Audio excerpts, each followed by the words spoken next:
இந்நிகழ்வை பார்த்து கொண்டிருக்கும் உங்கள் அனைவருக்கும் என்னுடைய மனமார்ந்த வணக்கங்களும் வாழ்த்துக்களும்.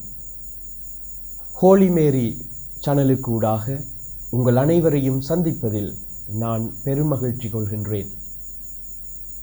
இன்றைய நவீன உலகத்தில் அதிகமானவர்கள் சிந்தித்து கொண்டிருப்பது வெற்றி பெறுவது எப்படி என்று. ஆகவே இன்றைய நாளில் நாங்களும் வெற்றி பெறுவது எவ்வாறு என்பதை குறித்து சிந்திக்கவிருக்கின்றோம். இன்றைய காலங்களில் அதிகமான புத்தகங்கள் விற்பனையாகின்றன. அந்த புத்தகங்களில் அதிகமானவை எப்பொழுதுமே வெற்றி குறித்து பேசுவனவையாக இருக்கின்றன. வெற்றி பெறுவது எப்படி, வாழ்வில் வெற்றி காண்பது எவ்வாறு என்கிற புத்தகங்கள் தான் அதிகமாக தற்காலத்தில் வாசிக்கப்படுகின்றன, விற்கப்படுகின்றன. மனிதர்கள் வெற்றி வெற்றி வெற்றி என்று வெற்றியின் பின்னால் ஓடிக்கொண்டிருக்கிற காலம் இது. வெற்றி பெறுவது எவ்வாறு? முதலில் நாங்கள் வெற்றி என்றால் என்னவென்று பார்க்க வேண்டும். இந்த உலகத்தில் அதிகமானவர்கள் வெற்றியை குறித்து ஒரு தவறான கண்ணோட்டத்தை வைத்திருக்கின்றார்கள். அவர்கள் நினைக்கின்றார்கள் ஒருவர் தோல்வியடைய மற்றவர் வெற்றியடைவதுதான் வெற்றி என்று. உண்மையில் வெற்றி என்றால் என்ன? வெற்றியை குறித்து சொற்களஞ்சியம் இவ்வாறு சொல்கிறது. வெற்றி பெறுகிற பொழுது இரண்டு மனநிலைகளை மனிதன் பெற்றுக்கொள்கின்றான். ஒன்று மகிழ்ச்சியை பெறுகிறான், இன்னும் ஒன்று பாதுகாப்பை பெறுகிறான். ஆகவே வெற்றி என்று நாங்கள் அழைப்பது மனிதன் மகிழ்ச்சியையும் பாதுகாப்பையும் பெறுகின்ற நிகழ்வுகளை. ஆகவே தற்காலத்தில் வெற்றியை குறித்து தவறான கண்ணோட்டத்தில் மனிதர்கள் ஒருவரை வீழ்த்தி மற்றவர்கள் வெற்றி காண்கிறார்கள். உண்மையான வெற்றி என்ன? உண்மையான வெற்றி என்பது எல்லாரும் வெற்றி பெறுவது. ஒருவர் தோற்று மற்றவர் வெல்கிற பொழுது ஒருவருக்கு மகிழ்ச்சியும் மற்றவருக்கு கவலையும் வருவதை நாங்கள் பார்க்கிறோம். ஆகவே அந்த இடத்தில் நிரந்தரமான முழுமையான மகிழ்ச்சி இல்லை. ஒரு பகுதியினர் மகிழ்ச்சியாகவும் இன்னொரு பகுதியினர் கவலையாகவும் இருந்தால் அதற்கு பெயர் வெற்றி அல்ல. ஏனென்றால் வெற்றிக்கு இலக்கணமே அனைவரும் மகிழ்ச்சியாக இருப்பது. இன்னும் ஒரு பகுதியை பார்த்தால் வெற்றி பெறுகிற பொழுது பாதுகாப்பை உணர்கிறார்கள். போர்க்காலங்களில் போருக்கு செல்பவர்கள் ஒரு பகுதியினரை அழித்து அவர்கள் வெற்றியோடு திரும்புகிற பொழுது அவர்கள் நினைக்கின்றார்கள் அதுதான் வெற்றி, ஏனென்றால் தாங்கள் பாதுகாக்கப்பட்டோம். ஆனால் அவர்கள் மறந்து விடுகிறார்கள் இன்னொரு சாரார் பாதுகாப்பை இழந்து அழிந்து விட்டார்கள். இருவரும் பாதுகாக்கப்படுவதுதான் வெற்றி. ஆகவே இந்த வெற்றியை பெற வேண்டுமென்றால் என்ன செய்ய வேண்டும்? எல்லாரும் மகிழ்ச்சியாகவும் எல்லாரும் ஏற்றுக்கொள்ளக்கூடியதாகவும் எல்லாரும் பாதுகாப்பை உணரக்கூடியதாகவும் இருக்க வேண்டும். இதுதான் வெற்றியினுடைய இலட்சியமாகவும் இலக்கணமாகவும் இருக்கின்றது.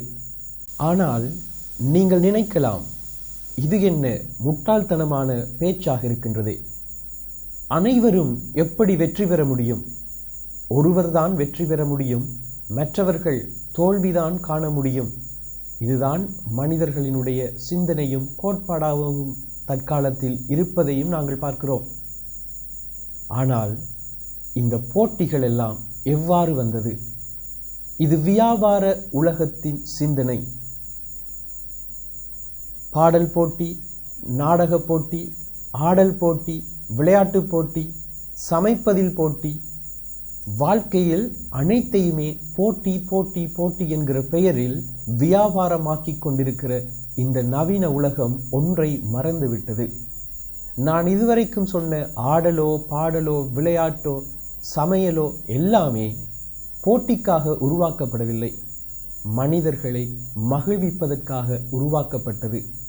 ஆனால் மனிதன் அதை வியாபாரமாக்குவதற்காக போட்டி என்கிற ஒரு மாயையை கொண்டு வந்து இன்று மனிதர்கள் அதன் அடிப்படையை மறந்து ஒருவரோடு ஒருவர் போராடி மனமகிழ்வை இழந்து நிம்மதியை இழந்து உண்மையாகவே தோற்று கொண்டிருக்கிறார்கள். திருவிவிலிய பின்னணியில் நாங்கள் இந்த வெற்றியை குறித்து பார்த்தால், உலகத்தின் வெற்றி வேறு, கடவுளினுடைய வெற்றி என்பது வேறு. கடவுள் அனைவரும் வெல்ல வேண்டும் என்ற சிந்தனையோடு இருக்கிறார். மனிதர்கள் நான் மட்டும் ஜெயிக்க வேண்டும் என்கிற சிந்தனையில் வாழ்கிறான். ஆதியிலே கடவுள் உலகை படைத்த பொழுது அங்கே ஆதாம் ஏவாள் அவர்கள் வெற்றி பெற வேண்டும் என்று ஆசைப்படுகிறார்கள். கடவுளும் இவர்கள் வெற்றி பெற வேண்டும் என்று ஆசைப்பட்டார். அதனால்தான் தனக்குரிய அத்தனை செல்வங்களையும் தனக்குரிய அத்தனை சௌபாக்கியங்களையும் மனிதர்களுக்கு கொடுத்தார். இதனால் கடவுளுக்கும் வெற்றி, அவர் படைத்த மனிதருக்கும் வெற்றி. ஆனால் சாத்தான் மனிதருடைய மனதிற்குள் அவன் ஒரு பொய்யான எண்ணத்தை தூண்டிவிடுகிறான். வெற்றி என்பது ஒருவர் தோற்க மற்றவர் வெல்வது என்கிற மாயையை கொண்டு வருகிறான். இதனால் என்ன நடக்கிறது? மனிதன் ஆண்டவர் வேண்டாம் என்று ஒதுக்கிய கனியை உண்கின்றான். கண்கள் திறக்கின்றது, அவனுக்கு அறிவு வருகின்றது, சிந்திக்கின்றான், நான் இப்பொழுது வென்று விட்டேன் என்று. ஆனால் நடந்ததோ வேறு. மனிதன் தோல்விதான் காண்கின்றான். அந்த இடத்தை விட்டே அவன் அகன்று போக வேண்டியதாக இருக்கிறது.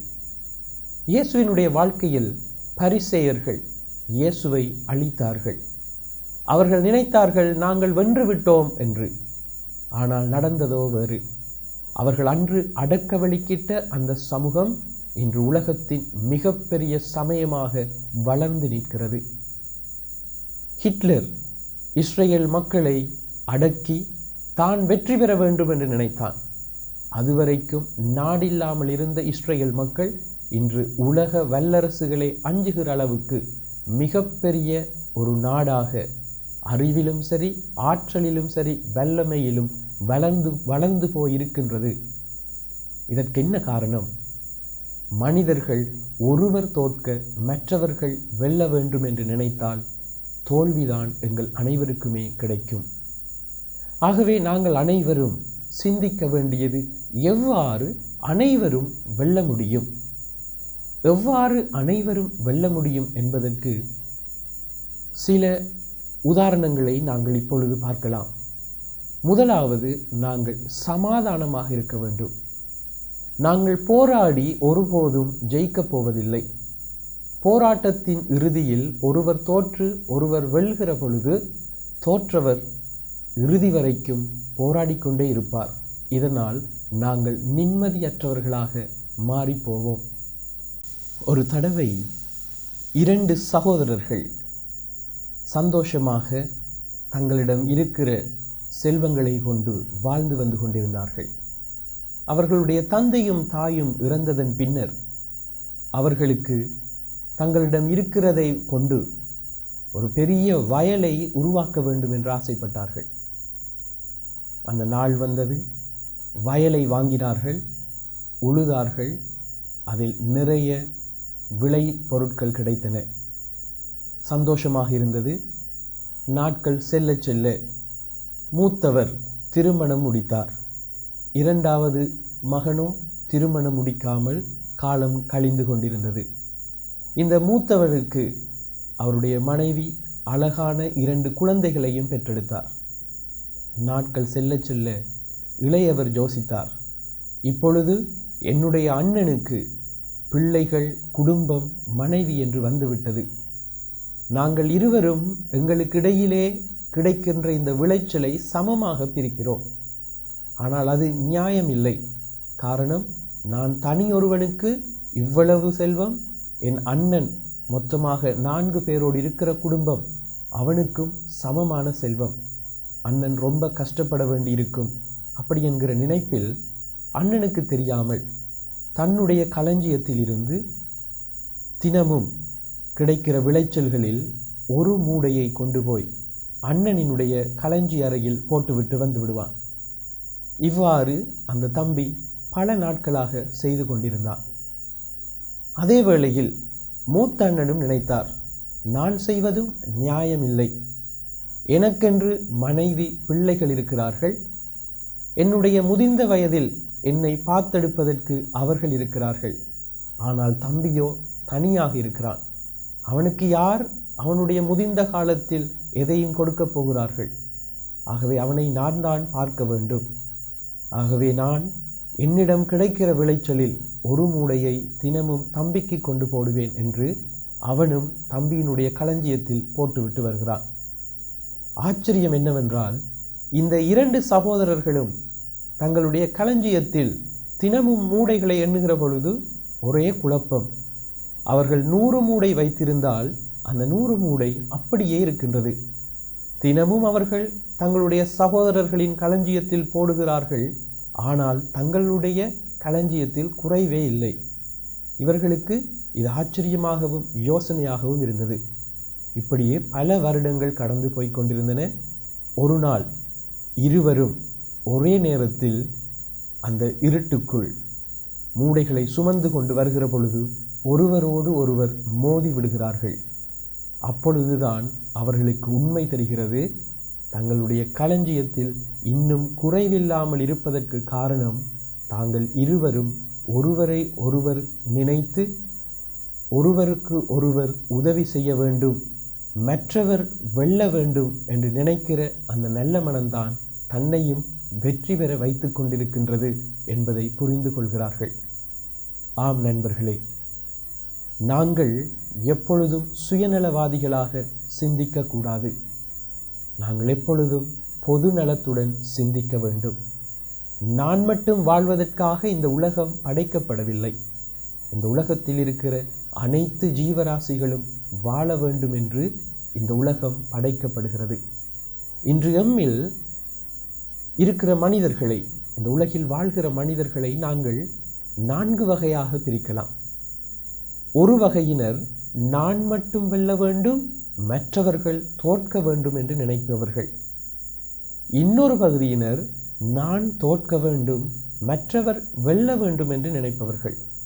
அதற்கு காரணம் சில வேளைகளில் தியாகமாக இருக்கலாம், சில வேளைகளில் என்னால் இயலாது என்கிற ஒரு இயலாமையாக இருக்கலாம். இன்னும் ஒரு கூட்டத்தினர் மிகவும் பயங்கரமானவர்கள். நான் வெல்லவில்லை என்றால் யாருமே வெல்லக்கூடாது என்று நினைக்கிறவர்கள். இவர்கள்தான் இந்த உலகில் அழிவை ஏற்படுத்துவதில் முக்கிய காரணிகளாக இருக்கிறார்கள். ஆனால் இந்த உலகத்தில் மிக சொற்பமான மனிதர்கள்தான் நானும் வெல்ல வேண்டும், மற்றவர்களும் வெல்ல வேண்டும், நானும் மகிழ வேண்டும், மற்றவர்களும் மகிழ வேண்டும் என்று நினைக்கிற உத்தமர்களாக இருக்கின்றார்கள். ஆகவே நாங்கள் கேட்க வேண்டும், நான் இந்த 4 வகையான மனிதர்களுள் எந்த நிலையில் இருக்கின்றேன் என்று. இந்த வெற்றியைத்தான் நாங்கள் நிரந்தர வெற்றி என்று சொல்வோம். அனைவரும் மகிழ்கின்ற பொழுது, அனைவரும் பாதுகாப்பாக இருக்கின்ற பொழுது அந்த வெற்றிக்கு பெயர் நிரந்தர வெற்றி. இந்த நிரந்தர வெற்றியை பெறுவதற்கு நாங்கள் 4 விதமான முயற்சிகளை செய்ய வேண்டும். முதலாவது எங்களுடைய நோக்கம். எங்களுக்கென்று ஒரு நோக்கம் இருக்க வேண்டும். அம்பிலிருந்து விடுபடுகின்ற வில்லு எங்கே போக வேண்டும் என்று அதை எய்கிறவருடைய நோக்கம் சரியாக தீர்மானிக்கும். நாங்கள் கண்ணை மூடிக்கொண்டு எங்காவது போகட்டும் என்று எங்களுடைய அம்பில் இருக்கிற வில்லை விட்டால் அது பல மனிதர்களை காயப்படுத்தும். அதனால் விளைவுகள் அபரீதமானதாக இருக்கும். ஆகவே நாங்கள் செய்கிற ஒவ்வொரு செயலுக்கும் ஒரு நோக்கம் இருக்க வேண்டும். அந்த நோக்கம் தூய்மையானதாக இருக்க வேண்டும். நான் உதாரணத்துக்கு சொன்னேன், ஏன் மனிதர்கள் பலர் தாங்கள் வெற்றி பெற்று விட்டோம் என்று நினைத்தவையெல்லாம் தோல்வியில் முடிந்தது? ஏனென்றால் அவர்களுடைய நோக்கம் தூய்மையானதாக இருக்கவில்லை. பரிசேயர்கள் இயேசுவை அழிக்க வேண்டும் என்று நினைத்தார்கள். அவருடைய நோக்கம் தூய்மையற்றதாக இருந்தது. அந்த நோக்கத்தை நிறைவேற்றினார்கள், அழித்தார்கள், வெற்றி பெற்றதாக மகிழ்ந்தார்கள். ஆனால் 3வது நாளே அவர் உயிர்த்தெழுந்து தவறான நோக்கத்தினால் ஒரு நாளும் வெற்றி கொள்ள முடியாது என்பதை நிரூபித்தார். ஆகவே நோக்கம் தூய்மையானதாக இருந்தால் மாத்திரமே நாங்கள் வெற்றி பெறக்கூடியவர்களாக இருக்கிறோம். இரண்டாவது, எங்களுடைய விடாமுயற்சி. நாங்கள் ஒருபோதும் சோர்ந்து போகக்கூடாது. நாங்கள் எங்களுடைய வாழ்க்கையில் அனைவரும் வெற்றி பெற வேண்டும் என்று சொன்னால் முயற்சியோடு உழைக்க வேண்டும், அதுவும் விடாமுயற்சியோடு. வாழ்க்கையில் சரிவுகள், கவலைகள், பாதுகாப்பின்மை அனைத்துமே வந்து கொண்டே இருக்கும். அவற்றையெல்லாம் கண்டு நாங்கள் துவண்டு விடக்கூடாது. முயற்சியற்றவர்கள் நான் சொன்ன மூன்றாவது குழுவுக்குள் இருக்கிறார்கள். அதாவது பயங்கரமான குழு. நான் வெற்றி பெறவில்லை என்றால் யாரும் வெற்றி பெறக்கூடாது. ஆகவே இந்த சமுதாயத்தில் தோல்வியை மட்டுமே சிந்திப்பவர்கள், நான் வெற்றி பெறக்கூடாது என்றால் மற்றவர் வெற்றி பெறக்கூடாது என்கிற சிந்தனையில் வாழ்பவர்கள் எப்பொழுதும் அழிவை குறித்து சிந்திக்கிறார்கள். இவர்கள் முயற்சி அற்றவர்கள், சோம்பேறிகளாக இருக்கிறார்கள், இயலாதவர்களாக இருக்கிறார்கள், கொஞ்சம் கூட முயற்சி எடுக்க வேண்டும் என்கிற சிந்தனையற்றவர்களாக இருக்கிறார்கள். ஆகவே மற்றவர்கள் நன்றாக இருப்பதை பார்க்கிற பொழுது இவர்கள் பொறாமைப்படுகிறார்கள், வஞ்சனை கொள்கிறார்கள், அழிக்க வேண்டும் என்று நினைக்கிறார்கள். இதை நாங்கள் காயின் ஆபேலினுடைய வாழ்க்கையில் காணக்கூடியதாக இருக்கின்றது. தன்னுடைய சகோதரனைப் போல தன்னால் வாழ முடியவில்லை, தன்னுடைய சகோதரனைப் போல தன்னால் நல்ல கனிகளை கடவுளுக்கு கொடுக்க முடியவில்லை, கொழுத்த ஆடுகளை அவருக்கு கொடுக்க முடியவில்லை என்று ஆபேலை குறித்து காயின் பொறாமைப்படுகிறான். காயின் முயற்சி செய்திருந்தான் என்றால் அவனும் நல்ல கனிகளை கடவுளுக்கு கொடுத்திருக்கலாம், அவனும் நல்ல வாழ்க்கையை அமைத்திருக்கலாம். ஆனால் என்ன செய்கிறான்? எனக்கு கிடைக்காதது யாருக்குமே கிடைக்கக்கூடாது என்கிற சிந்தனையில் முயற்சியை கைவிடுகிறான், அவனுடைய சகோதரனையே கொலை செய்கிறான். ஆகவே ஒரு வெற்றிக்கு முதலாவதாக நோக்கம் இருக்க வேண்டும், அந்த நோக்கம் தூய்மையான நோக்கமாக இருக்க வேண்டும். அடுத்தது முயற்சியுடையவர்களாக இருக்க வேண்டும், அதுவும் விடாமுயற்சி உள்ளவர்களாக. மூன்றாவது, நாங்கள் திட்டமிட்டு செயற்பட வேண்டும். லூக்கா 14ஆம் அதிகாரம் 28ஆம் வசனத்தில் இயேசு சொல்கிறார், நீங்கள் ஒரு கட்டிடத்தை கட்ட முன்னர் உட்கார்ந்து சிந்திக்க வேண்டும், என்னிடம் இருக்கிற பணமும் பொருளும் போதுமானதான்று. அதுபோல நாங்கள் எந்த ஒரு செயலை செய்தாலும் நாங்கள் திட்டமிட வேண்டும். நாங்கள் செய்ய போகிற செயலால் அனைவருக்கும் பயன் கிடைக்குமா? இதனால் பலர் பாதிக்கப்படுவார்களா? நான் மட்டும் வென்று மற்றவர்கள் தோல்வி அடைவார்களா? அல்லது நாங்கள் அனைவரும் தோல்வி அடைவோமா? இல்லை, மாறாக நாங்கள் எல்லாரும் வெற்றி பெற வேண்டும் என்றால் நாங்கள் திட்டம் சரியாக போட வேண்டும். ஆகவே திட்டமிடுதல் வெற்றியின் ஒரு முக்கியமான கருவாக இருக்கின்றது. எங்களுடைய வாழ்க்கையில் நாங்கள் சரியாக திட்டமிடவில்லை என்றால் நாங்கள் தோல்வியையே அடைவோம். ஆகவே திட்டமிடுதலும் வெற்றிக்கு ஒரு முக்கியமான கருவி என்பதை நாங்கள் புரிந்திருப்போம். அனைத்துக்கு மேலாக நாங்கள் நான்காவதாக ஒத்துழைப்பு. ஒருவரோடு ஒருவர் ஒத்துழைக்காமல் இந்த வாழ்க்கையில் வெற்றியே இல்லை. ரிலே என்று அழைக்கப்படுகிற அஞ்சல் ஓட்டம் பார்த்திருப்பீர்கள். அந்த அஞ்சல் ஓட்டத்தில் 4 பேர் ஓடுகிற பொழுது என்னோடு வருகிற இன்னும் ஒருவன் இவன் வெற்றி பெற்று விட்டான் என்று சொன்னால் இவனை எல்லாரும் புகழ்வார்கள், அது எனக்கு பொறாமையாக இருக்கிறது என்று நான் நினைத்தால் என்னுடைய அணியே தோற்றுவிடும். மாறாக அங்கே ஓடுகிற 4 பேரும் தங்களால் முடிந்த வரைக்கும் அவர்கள் முயற்சி செய்து ஓடிக்கொண்டே இருக்க வேண்டும். ஒருவருக்கொருவர் ஒத்துழைத்து கொண்டே இருக்க வேண்டும்.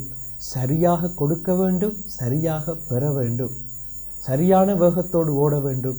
அப்பொழுதுதான் எல்லையை அடைய முடியும். ஒத்துழைப்பு வெற்றிக்கு மிகவும் அவசியமானது. இந்த உலகத்தில் மனிதன் தனிமையாக இருப்பது நல்லதல்ல என்று கடவுளே உணர்ந்து கொண்டார். அதனால் தான் அவருக்கு ஒரு துணையை கொடுத்தார். இன்று எத்தனையோ குடும்பங்கள் தோல்வி காண்பதற்கு காரணம் அவர்களுக்கிடையில் ஒத்துழைப்பு இல்லை. கணவனினுடைய திட்டத்திற்கு மனைவியும் மனைவியினுடைய சிந்தனைகளுக்கு கணவனும் ஒத்துழைப்பு கொடுக்காமல் இருந்தால் அந்த குடும்பம் வெற்றி பெறாது, தோல்வியே காணும். இன்று கணவனும் மனைவியும் கூட நான் வெல்ல வேண்டும், மனைவி தோற்க வேண்டும், மனைவி தோற்கட்டும், நான் வெல்கிறேன் என்று கணவனும் மனைவியும் மாறி மாறி தங்களுடைய சுயநலமான வெற்றியை குறித்து சிந்திக்கிறார்களே ஒழிய நாங்கள் வெல்ல வேண்டும், நமது குடும்பம் வெற்றி பெற வேண்டும் என்று நினைப்பது அரிது. ஆகவே ஒத்துழைப்பதால் தான் நாங்கள் இந்த உலகத்தில் சிறந்த வெற்றியை பெறக்கூடியதாக இருக்கின்றது. சில நாட்களுக்கு முன்னல் மனநலம் குன்றிய பிள்ளைகளுக்கான ஓட்டப் போட்டி ஒன்று வைத்திருந்தார்கள். அதில் சிலர் உடல் நலம் குன்றியவர்களும் கூட ஓடுகிறார்கள். அவர்களுடைய வேகம் சாதாரண மனிதர்களின் நடையை போன்றிருக்கின்றது. இதை பார்க்கிற நிறைய மனிதர்கள் சிரிக்கிறார்கள், கைதட்டுகிறார்கள், மகிழ்கிறார்கள், அதே வேளையில் கேலியும் பண்ணுகிறார்கள்.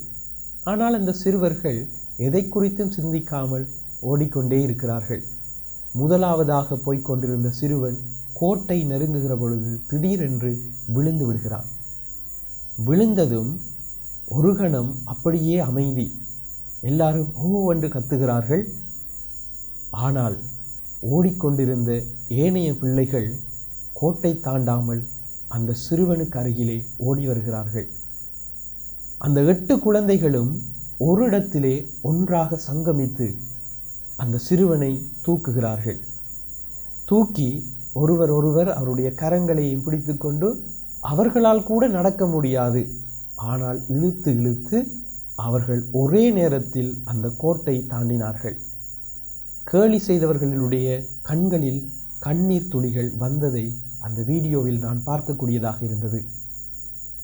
மனிதர்கள் முழு சுயாதீனத்தோடு, புத்தியோடு, உடல் பலத்தோடு கூட செய்யாத காரியத்தை மனநலம் குன்றிய, உடல் நலம் குன்றிய அந்த குழந்தைகள் செய்து, வெற்றி என்பது ஒருவன் விழ நான் எழுவதல்ல, ஒருவன் தோல்வியடைய நான் வெல்வதல்ல, ஒருவன் இழக்க நான் பெறுவதல்ல, மாறாக நாம் அனைவரும் சேர்ந்து அனுபவிப்பதுதான் வெற்றி என்பதை நிரூபித்தார்கள். ஆம் அன்பார்ந்தவர்களே, வெற்றி என்பது எனக்கு கிடைக்காத வெற்றி மற்றவருக்கு கிடைக்கக்கூடாது என்று நினைப்பதோ, நான் முயற்சி செய்யாமல் தோற்றுக்கொண்டே இருக்கிறேன் மற்றவர்கள் வெல்லட்டும் என்று நினைப்பதோ, நான் மட்டும் வெல்ல வேண்டும் மற்றவர்கள் தோற்கட்டும் என்று நினைப்பதோ அல்ல. மாறாக நாம் அனைவரும் சேர்ந்து மகிழ்வதற்காக, நாம் அனைவரும் சேர்ந்து பாதுகாப்பை உணர்வதற்காக ஒன்றாக ஜெயிப்பதுதான் உண்மையான வெற்றி. இவ்வளவு நேரமும் இந்நிகழ்வை பார்த்து கொண்டிருந்த உங்கள் அனைவருக்கும் என்னுடைய நன்றிகளையும், அதே வேளையில் இப்படியான ஒரு வாய்ப்பை தந்த ஹோலி மேரி சேனலுக்கும் என்னுடைய நன்றிகளையும் தெரிவித்து விடைபெறுகின்றேன். நன்றி.